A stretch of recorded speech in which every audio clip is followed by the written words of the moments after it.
Olá, meus amigos, e bem-vindos de volta. Desde a proibição do Telegram na Rússia, muitas pessoas, estou falando de dezenas de milhões de russos, os russos sentem uma insatisfação muito profunda com Putin.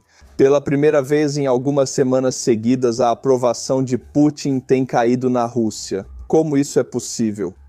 A aprovação de Putin está caindo na Rússia? Bem, porque eles suspeitam que não foi o FSP, mas sim uma exigência pessoal de Putin bloquear o Telegram e todas essas perfis ocidentais no Instagram, porque ele não usa computadores nem internet. Ele é totalmente analógico. Então, ligado a essa história, algo explodiu. Temos Prigozhin número 2, e não estou brincando, não é o que você pensa, não é um soldado, não é um prisioneiro, não é um general, é um russo ou um russo vivendo na Europa Ocidental. Um blogueiro russo, influenciador russo, fez um vídeo dirigido a Putin, e o vídeo se tornou viral, alcançando mais de 25 milhões de visualizações. Mas antes disso, vamos entrar no clima das perguntas de rua em Moscou. Vamos ver como a juventude se sente, a juventude de Moscou. Você se sente confiante em relação ao amanhã? Não? Claro. E aí o aposentado diz, claro, eu me sinto confiante em relação ao amanhã. Sabe por que a aposentada se sente confiante? Porque não precisa ir para a linha de frente. Mas os jovens daqui vão ter que ir para a linha de frente, não tenho certeza. Isso é assustador pra caramba. Do que podemos ter certeza? Tudo, em tudo. Instabilidade. Os pensionistas estão fazendo propaganda para Putin. Você sabe, a campanha eleitoral do Putin. Eu não sei porque eles têm eleições na Rússia, mas tem. Então, a campanha eleitoral anterior do Putin foi Stabilnost ou estabilidade. Um enorme cartaz na frente de uma refinaria de petróleo pegando fogo ou algo assim. Era uma ironia tremenda. O que está te incomodando, na verdade? Roskomnadzor. Essa é a empresa na Rússia responsável por bloquear a internet e o Telegram. Ele bloqueia o Telegram? Eu realmente preciso do Telegram.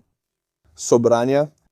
Este aposentado pode ter certeza de soberania, justamente em nosso país. Sim, certo, chega disso. Sobre o tema dos russos estarem insatisfeitos, o número 2 de Prigozhin, eu trago para vocês Victoria Ponja, uma blogueira muito conhecida com milhões de seguidores, que postou um vídeo de 18 minutos no Instagram.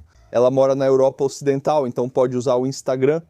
Porque na Rússia, vale lembrar, plataformas da Meta como Instagram e Facebook são designadas como organizações terroristas.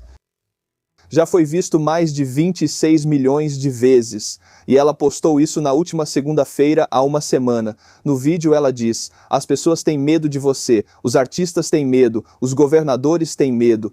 Ela alerta que os russos se sentem pressionados como uma mola comprimida e que um dia isso pode se romper de repente. Aliás, para garantir que o Kremlin saiba, essa blogueira russa faz questão de deixar claro que ela é totalmente pró-Rússia. Ela não está criticando Putin diretamente. Ela está jogando como se o czar não soubesse. Putin é um cara bom. Ele ama todos os russos. Ele só não sabe como nós sofremos. E Victoria Boja aponta 5 problemas diferentes na Rússia que ela acha que Putin não conhece. Número 1. Enchentes em Taguestão, poluição por petróleo no Mar Negro. Número 2. Número 3. Problemas com animais na Sibéria. Número 4. Quedas de internet. E número 5, as dificuldades econômicas para pequenos negócios. Ela joga a carta de que Putin não sabe porque essa carta é segura, porque assim ela não está atacando Putin, garantindo que o FSP não tenha motivo para ir atrás dela, porque ela não está atacando, mas usando a carta de que você simplesmente não sabe e precisamos te educar, senhor Putin. O Kremlin, aliás, respondeu. Dmitry Peskov respondeu oficialmente a esse vídeo, já que ele teve milhões de visualizações, e Peskov, porta-voz do Kremlin, disse que agora estamos cientes de todas essas questões e estamos lidando com elas neste momento.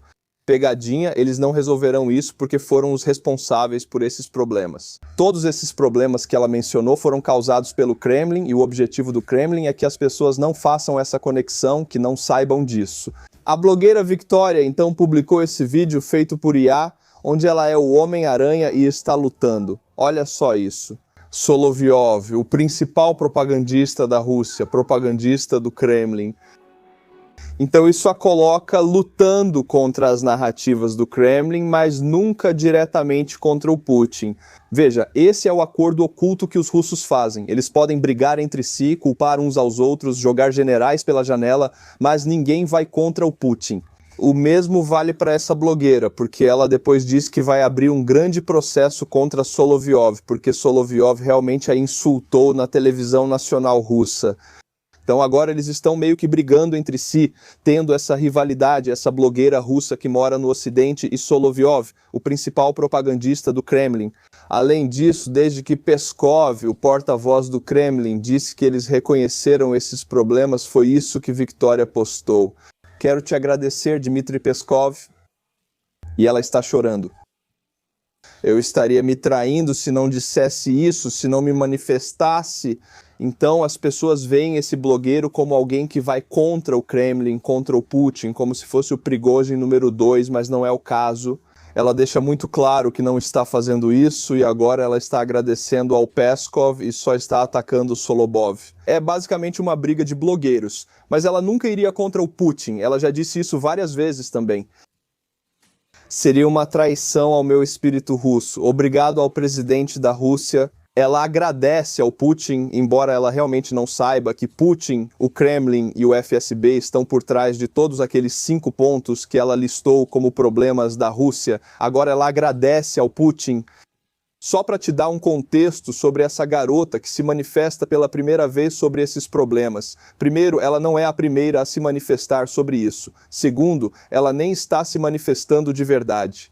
Ela faz questão de deixar claro praticamente a cada minuto que não está falando contra o governo dominante do Kremlin.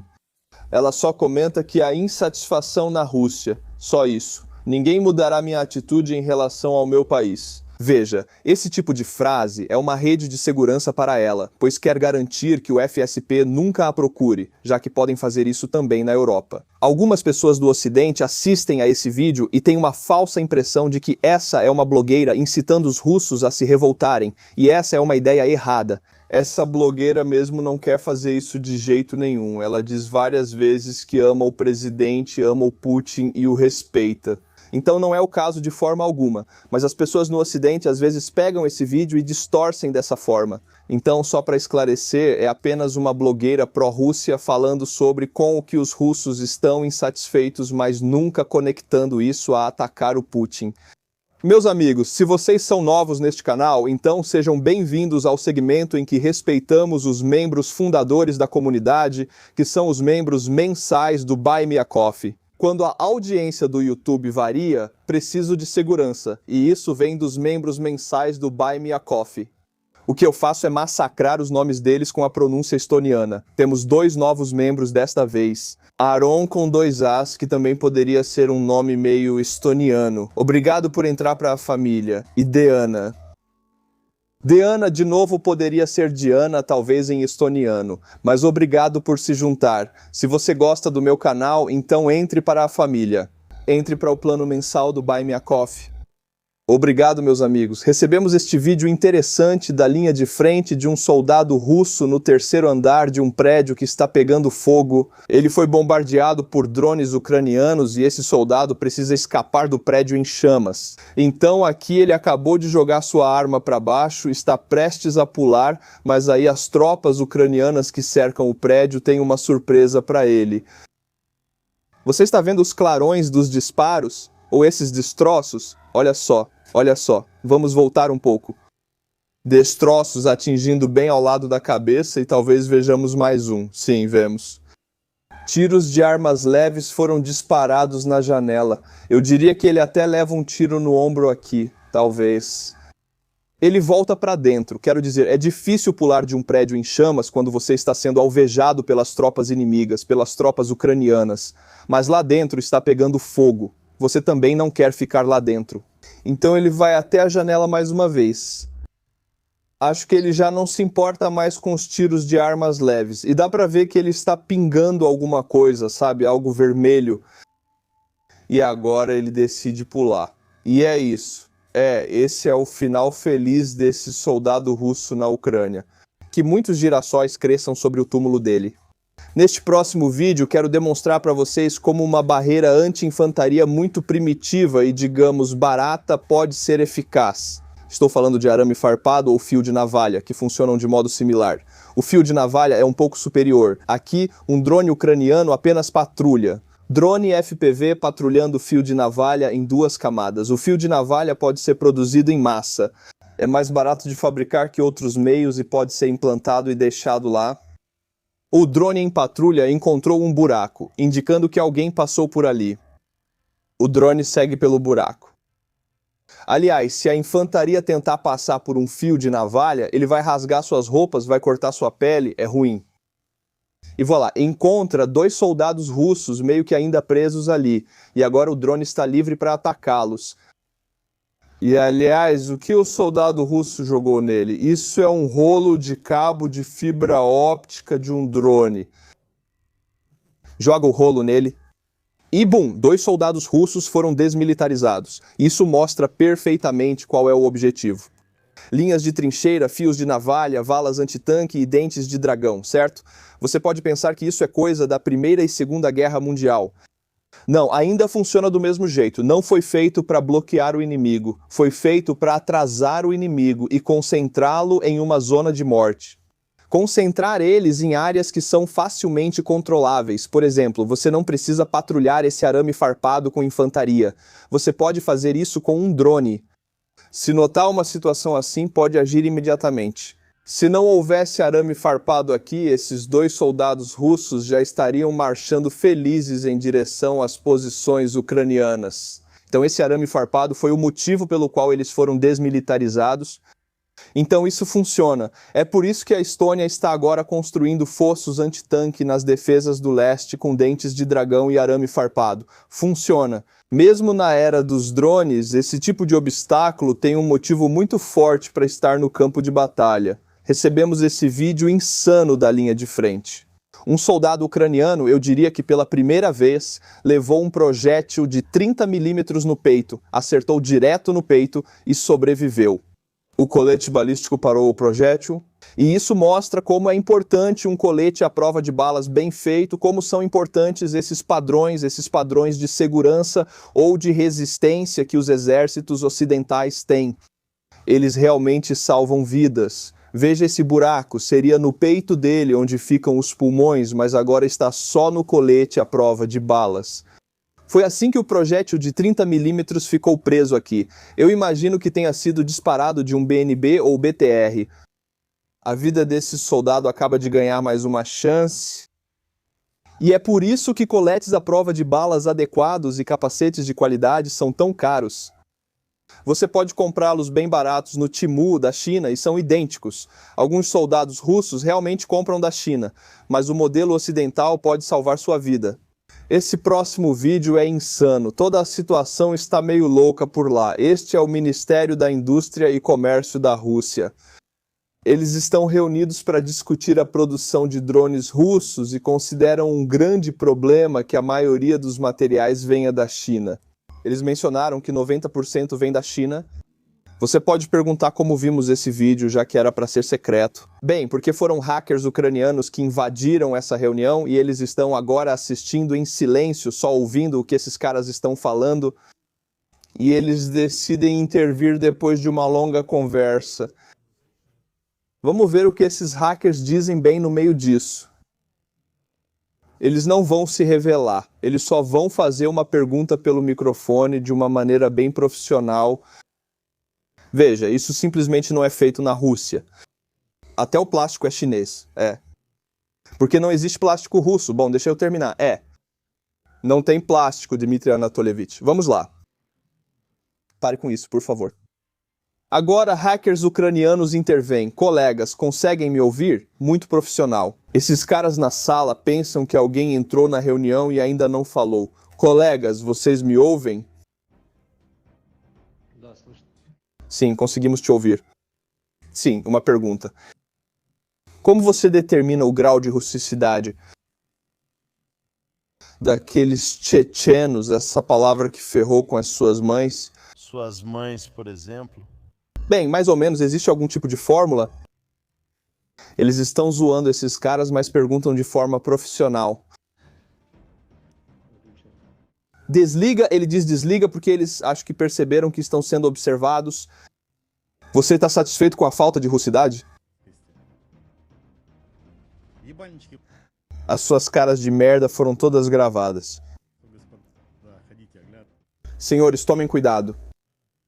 Sim, você, o careca, antes de tudo. Então é isso, eles ameaçam esses caras. E olha, na Rússia, as pessoas caem da janela. Então esses caras agora têm que viver em pânico e medo. Eu adoro esse tipo de trollagem, é uma aula de como fazer isso. Eles assistem a reunião inteira e depois mandam essa. Tipo, será que podemos fazer uma pergunta assim? E aí, pá, eliminado, tiro certeiro. Meus amigos, eu tenho acompanhado o bloqueio do Estreito de Hormuz pelos iranianos ou pelos Estados Unidos, tanto faz. Tenho acompanhado isso de perto e agora saiu um vídeo insano. Forças dos Estados Unidos, pela primeira vez, abriram fogo contra um dos navios que tentava realmente furar o bloqueio deles aos portos iranianos.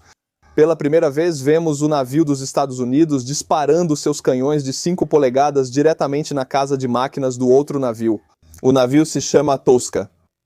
E depois de 6 horas do navio dos Estados Unidos avisando que vamos atirar, volte. Tosca ainda segue em velocidade máxima à frente. Então, o navio dos Estados Unidos realmente emitiu um aviso ao navio para esvaziar a sala de máquinas. Vamos desativar seus motores com nossos canhões. E então eles abriram fogo. Quero compartilhar esse momento, pois é um momento de orgulho naval. É um momento muito significativo porque esses canhões de 5 polegadas não são usados com tanta frequência nesses navios. Na maioria das vezes, eles nem são usados, pois nenhum navio chega tão perto em confrontos militares. Motor Vessel Tosca. Motor Vessel Tosca. Desocupe sua casa de máquinas. Desocupe sua casa de máquinas. Esvazia a casa de máquinas, é o alvo deles. Submeter você a fogo incapacitante.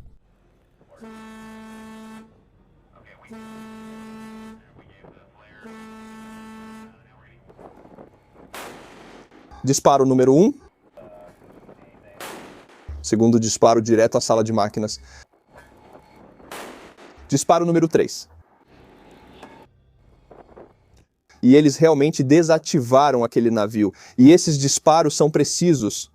E só para te dar uma ideia do que exatamente foi disparado, este é o MK-45. Ele dispara projéteis de 5 polegadas de diâmetro a até 13 milhas náuticas. Só o cano tem 22,5 pés de comprimento. Esse é o cano. Olha o tamanho disso. E geralmente essas armas, quero dizer, nenhum navio chega perto o suficiente da Marinha dos Estados Unidos para ser atingido por uma dessas. Normalmente os aviões, os drones, seja lá quais mísseis forem, fazem o trabalho primeiro, talvez até os torpedos. Mas essa é uma das primeiras vezes na história que vejo essa arma sendo disparada em uma situação de quase conflito. Quero dizer, era um navio cargueiro civil, mas eles tentaram furar o bloqueio. Então sim, os Estados Unidos abriram fogo. Fico feliz em ver que eles realmente impõem o bloqueio com fogo, se preciso, e não é só conversa. Fico feliz que mandaram desocupar a casa de máquinas, pois poderiam ter afundado o navio, mas não fizeram isso. Essa informação veio do CENTCOM dos Estados Unidos, então é isso mesmo. Por hoje é só, meus amigos. Estarei de volta para vocês toda segunda, quarta e sexta-feira. Com certeza, inscreva-se no canal e torne-se um membro mensal no Buy Me a Coffee. E eu vejo vocês na próxima. Até a próxima, Slavo Cringe e tchau!